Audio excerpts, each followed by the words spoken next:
What's up, my YouTube family? I'm here back again. So most of you guys have been sending me messages uh, privately that you need to see me updating each and every trade on this channel, and that's why I'm like, okay, yeah, I think we need to learn together, and that's the same reason that's why I created this channel. It's to update things and put as much as possible the knowledge that I've been able to get from the markets.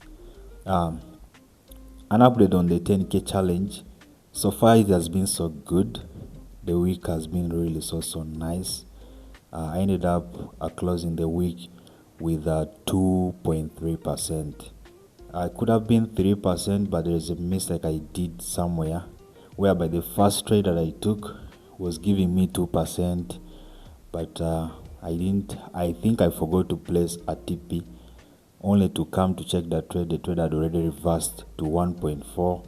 So I was like, yeah, cool. I need to close. Something's better than nothing.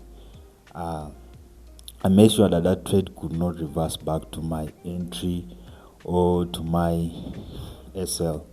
So, and indeed, at the end of the day, the trade reversed full back to where I entered it from. So it could have been a loser or even a break-even trade. That's why I was like, it's better I take it like that. So keep it with me here. Let me break down the trades that I took over the week. I actually had 2 winners, 1 loss, and 1 break-even. So let's dive in straight away to the dashboard of Funding Pips. I show you my overall performance for this week. Then after, we shall dive in straight away to TradingView. I show you the breakdowns of all the trades that I took this week. Okay guys, this is my dashboard with Funding Pips. As you can see, I just love this dashboard. It's really so easy to understand, looking so great. So yeah, so far so good. Let me show you guys how my overall performance has been for this week. So this is the account I got. Never mind about this. This was a previous account that I passed phase 1, but I ended up breaching phase 2. So, and this is the ongoing account so far. As you can see, this is the performance, the Funding Pip score, consistency, and so on. So this is the equity curve. Let's just go. I think we shall get to know our win rate as time goes by. They are telling me the win rate, the average win is 84, then the average loss is 52, which I disagree with, but I think it's because of the first trade that I took of the week that I ended up only getting 1.4, and the target was 2%, and I think that's why they analyzed in this way. So this week, I only managed to catch 4 trades. That was on Monday, which ended up giving me 1.4%. On Tuesday, I caught a trade, but that trade reversed back to my break-even. Of course, it's showing as a loss because of a commission. I placed a trade on my break-even, but of course, you know how pro firms behave, they charge commissions and so on.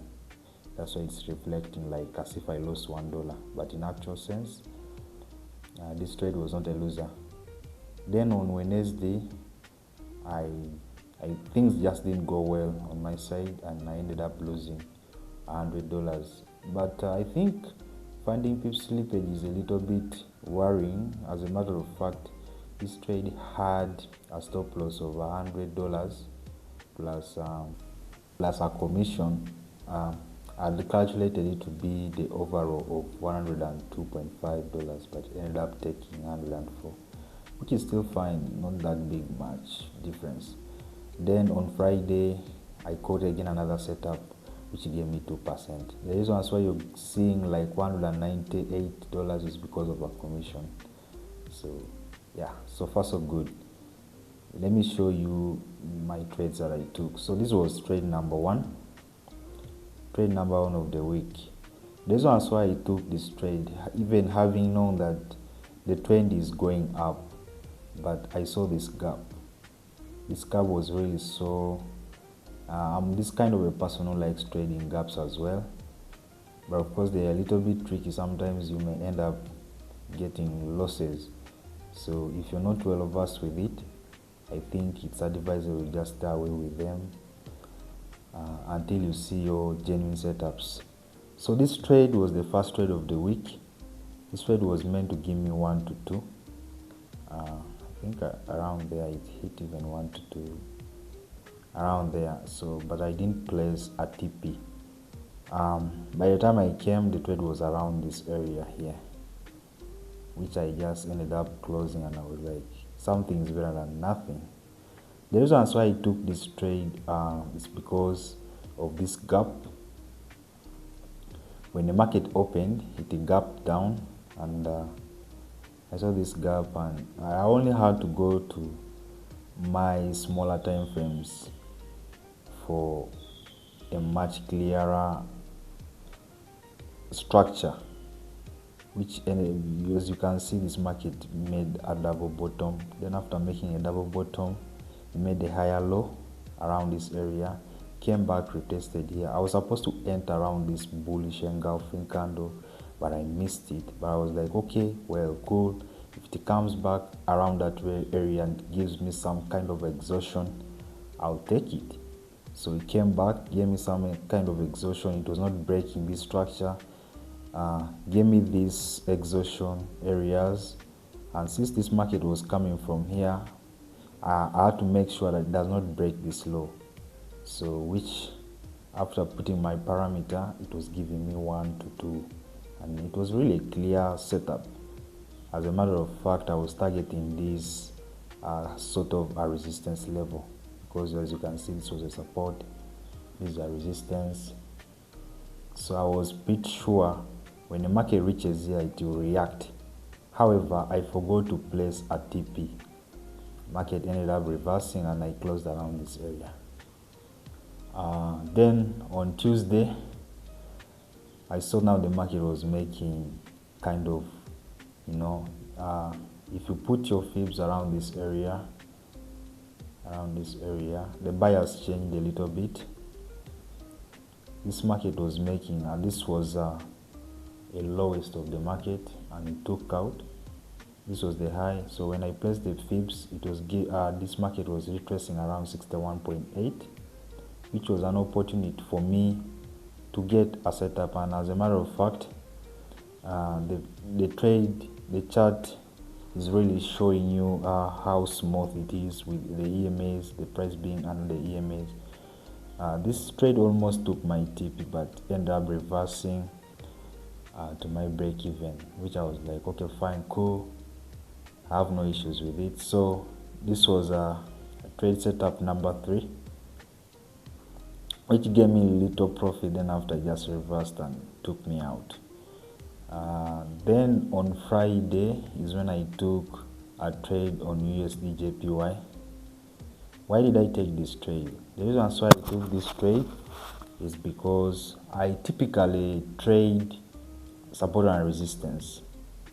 Yeah, it really works for me. So I saw this resistance around this area, and I was like, okay, cool. If I get a confirmation around this area, I'm going to shoot it down. Which I was able to get a confirmation on a 15-minute time frame. So you can see,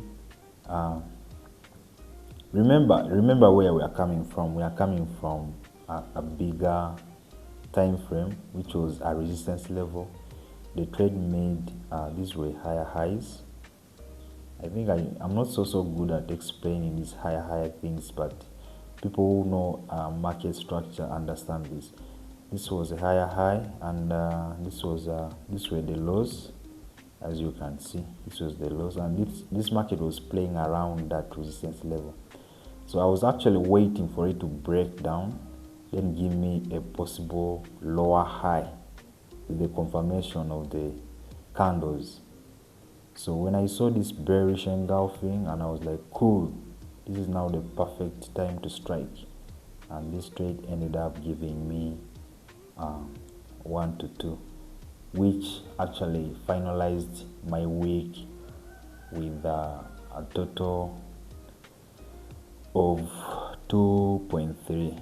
However, as I explained earlier on, I was supposed to be up by 3%, but one trade, this one that I took on Monday, was supposed to give me 1 to 2, but I ended up taking 1.4 because I didn't place at profit.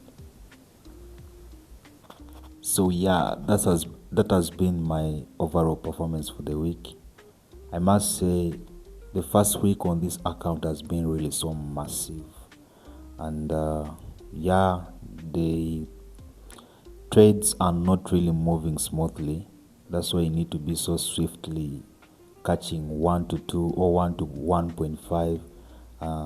Yeah, I must say everything is moving on smoothly, so keep it right here with me as I'm documenting everything, and maybe you can also pick 1 or 2 things from my videos that I upload here as we grow together.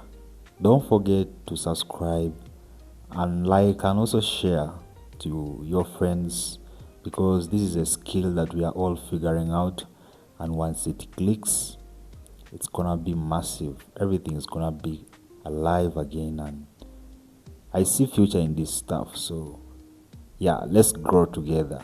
Let's start the thing together. You can also put here your thoughts, and I get to know what you people think about my videos as well for future improvements. So see you on another one. Cheers.